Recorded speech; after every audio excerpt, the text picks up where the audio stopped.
Thanks, guys, for joining me. This is Kevin FnaticMSiTTI, and I have the privilege of bringing you guys a winner's round 1 match here out of the IGN Pro League, the IPL. Yes, down here in the bottom left-hand corner of Xel'Naga Caverns, we have FnaticMSiTTI T1 spawning as our green Protoss player. His opponent, here in the top right-hand corner, is a member out of Team Root. He is ROOTdrewbie, spawning as our red Terran player. So Protoss versus Terran. We are here on Xel'Naga Caverns. Of course, Xel'Naga Caverns is a dedicated 1v1 map.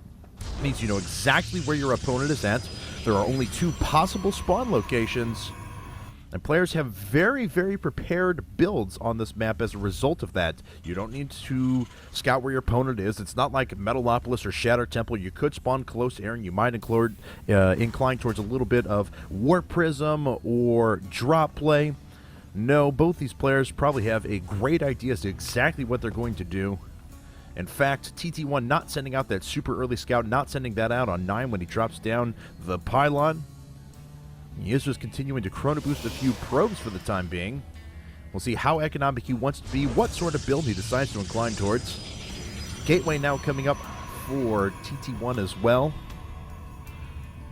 Neither player opting to wall off. Of course, a lot of Terran players inclining away from the wall off in any matchup except for TVZ to defend against early Zerglings. And I've even seen a few Terran players that aren't walling off in that matchup either. It's rare, but it happens. Because, of course, a wall usually consists of a couple of supply depots in addition to the barracks that's positioned in the middle. Now, of course, what that barracks, or what those supply depots do, they're very low health, and they're probably going to be the first structures that are actually attacked at the wall, meaning that it could critically put you in the red, hurt your supply if you decide to wall off, and you get attacked pretty early. So ROOTdrewbie now sending out his scout, same thing that TT1 is doing, making his way into the base. ROOTdrewbie putting up his orbital command, pretty standard build out of him.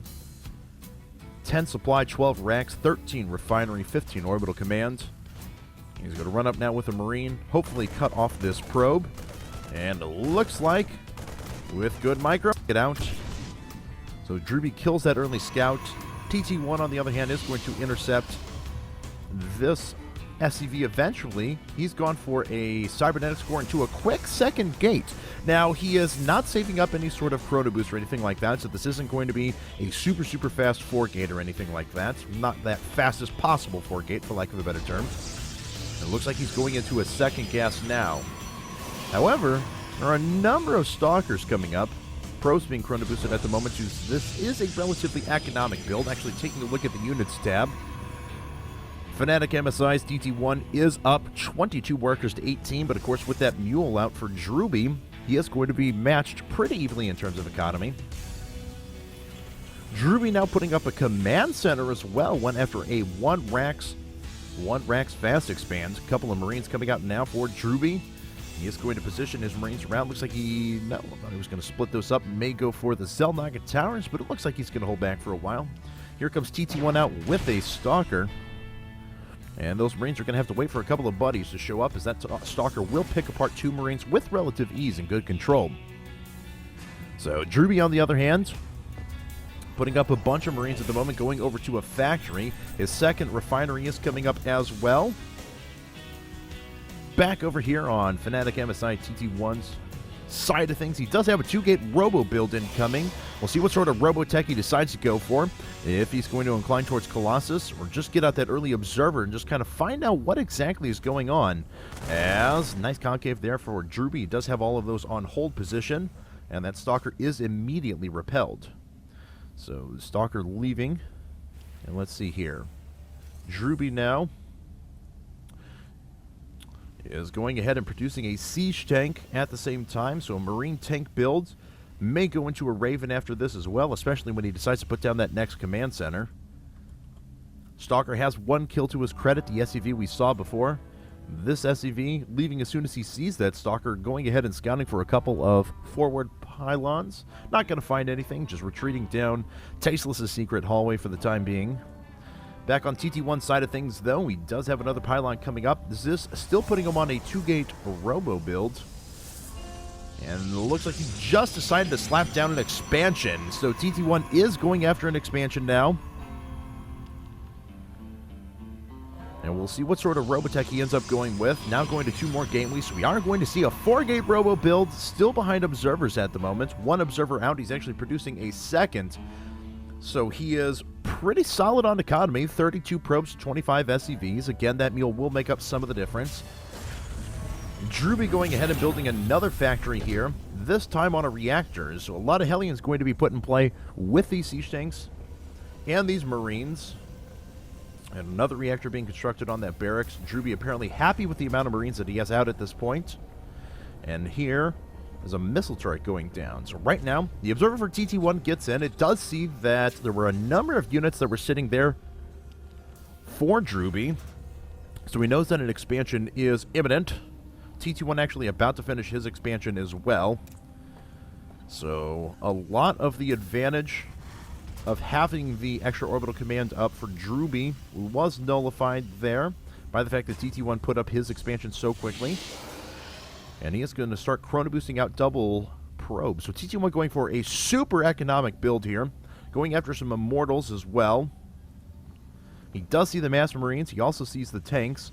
And it looks like he's going to use gateway units to go ahead and separate off the Marines and just hope that that immortal can purely pick off a bunch of tanks. Immortal trailing at the back right now. Stalkers making their way forward. TT1 wants to move out. Now, I'm not sure how much damage he can do with this, but he is certainly going to try. So TT1's going to make his way up. This missile turret has driven off that observer. TT1 is forced back just a little bit. And because of that positioning, he may decide not to attack. Looks like he is going to pull back for the time being, just going after these destructible rocks to establish himself that gold expansion. So destructible rocks are going to head down here pretty quickly. DrewbieE up with a couple of Hellions as well. He does have that reactor factory done now. And we'll follow this little Hellion in as he decides to make his way across the map. Sits there at the Zelnaga Tower, doesn't see anything. He's going to push in now for a little bit of damage. Here it comes! DrewbieE making his way into the main. He sees everything that TT1 is putting up. The robotics bay. And there's a couple of units out now for TT1 to go ahead and drive away this Hellion. He will also see the Twilight Council. And it looks like DrewbieE is going to take this moment to move out. This is a beautiful timing because of that Hellion scout. He's scouted that this robotics bay was not finished, which means that TT1 has invested a lot into technology that hasn't necessarily paid off quite yet. And DrewbieE, with those Blue Flame Hellions, picks off a sentry. And even though he loses a Hellion there, it actually... I don't even know if he did. I think this Hellion was just down to very low health. I actually don't think he lost a Hellion there. Looks like he's going to push in now with his siege tanks. Here comes Charge. Charge is being researched. Nice job by DrewbieE to drop down a couple of bunkers here. This is a pretty hard contain. And there's the Guardian Shield. TT1's going to move right back in. And DrewbieE is not going to establish any of these bunkers. They are going to absorb a little of the damage, though. And it's really a question of how much damage can these tanks do. The Immortals are still up. They are doing so much damage. But it looks like TT1 is going to have to back off. Here come the rest of the Blue Flame Hellions. Those Immortals still standing, but down to very low health. DrewbieE now going to get into a lot of damage to this economy. The middle line is evaporating. Both the Immortals go down. Here come the rest of the Stalkers as well. There's the GG. And DrewbieE takes game number 1 to this best-of-3 set between him and FnaticMSiTTI's TT1 here at the IPL Winners Bracket Round 1.